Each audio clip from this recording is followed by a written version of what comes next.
Dati raw yung Eden may mga hayop, kaya pag binalik daw yung Eden, may animal din. Saan mo nabasa sa Biblia yon?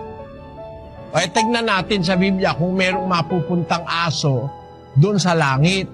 Primera Tesalonica 4:16. Sapagkat ang Panginoon din ang bababang mula sa langit, na may isang sigaw, may tinig ng arkanghel at may pakakak ng Diyos.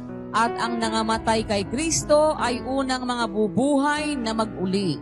Meron bang hayop na namatay kay Kristo? Para sabihin mong magkakaroon ng hayop sa langit, tao lang ang makakarating doon. Walang hayop doon. Wala akong nababasa na pagkakataon na ang Diyos naglagay ng hayop sa langit. Sa langit, merong 4 na nilalang na buhay, pero hindi hayop.